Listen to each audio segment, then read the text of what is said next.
Olá, respondendo à questão em questão. Como entender de forma fácil a relação entre a soberania de Deus e a responsabilidade humana? Bem, nós não temos uma forma fácil de entender aquilo que é diametralmente complexo, é do nível que nos ultrapassa. Fórmula para entender não existe, quanto mais fórmula fácil, não existe. Por que não existe? Primeiro porque nós estamos a falar de um Deus que é pessoal, ou seja, Deus é um ser individual, singular, que tem vontade, que tem ideias, que tem sentimentos, ou seja, Deus é pessoal. E por outro lado, os humanos são também pessoais. Imagina, até agora o livro que nós temos sobre como entender uma mulher, esse livro até agora está com as páginas todas em brancas, ou seja, não é possível entender como é que uma mulher é, como é que ela age, reage, etc. Nós temos, obviamente, vários casos onde a gente consegue avaliar o comportamento já efetivado, mas não conseguimos presumir como é que se vai dar, quais são as ações e reações, não obstante existir sim perfis comportamentais que podem dar algum nível de previsibilidade como é que alguém poderá agir ou reagir. Mas de forma absoluta não é possível. Quanto a Deus, a gente não pode entender Deus. Deus nos ultrapassa e convém que assim seja. Por quê? Porque se eu entendo Deus na íntegra, das duas uma, ou Ele não é Deus, ou eu é que me elevo à categoria de Deus, a qual é impossível. Então eu não posso compreender na íntegra Deus. Isso para mim é fé positiva. Por quê? Porque eu não posso servir a um Deus que eu consigo entender de A a Z. Não posso, esse Deus é limitado, esse Deus é diminuta. Okay? Agora, sobre essa relação do Deus soberano com o homem que tem responsabilidades, conforme já disse, é diametralmente impossível.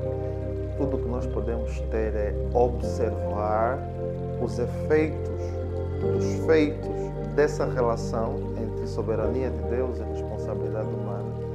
Podemos ter os resultados e avaliar, meditar, tirar lições, ok? Mas não entendê-lo como tal. Okay? A título de exemplo, nós temos Deus soberano que endureceu o coração de Faraó para que Faraó não permitisse que o povo hebreu saísse do Egito enquanto esteve cativo. O que é que você vai entender aí? O que é que nós podemos entender aí? Como é que isso aconteceu? Não, tudo que nós podemos ter é Deus fez e ponto final. Um outro sim, nós temos Deus que move o coração de Ciro e Ciro vai permitir que Israel, que estava cativo na Pérsia, ele vai então, por sua vez, permitir que Israel possa voltar para Jerusalém e reconstruir o templo.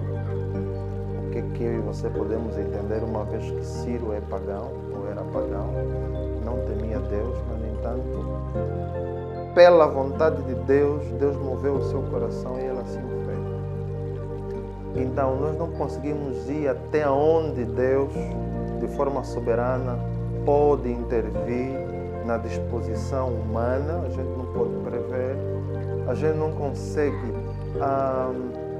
saber qual é o limite de Deus, porque esse limite quem estabelece é o próprio Deus. Ou seja, segundo o beneplácito, que é o conselho da sua vontade, Deus estabelece até onde vai ir, o que vai fazer, quando vai fazer, aonde vai fazer. Deus é que estabelece isso.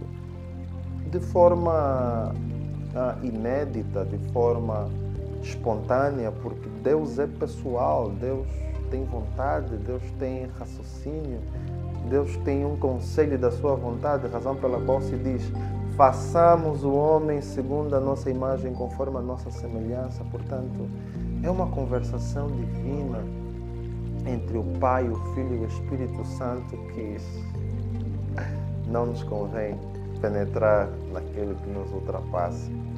Okay? Podemos tão somente aceitar, Deus é soberano, faz o que quer, como quer e quando quer. O homem tem responsabilidades sobre a vontade de Deus. Deus opera no homem tanto no querer quanto no efetuar segundo a sua vontade. Isso é tudo que a gente pode saber. Paz bendita.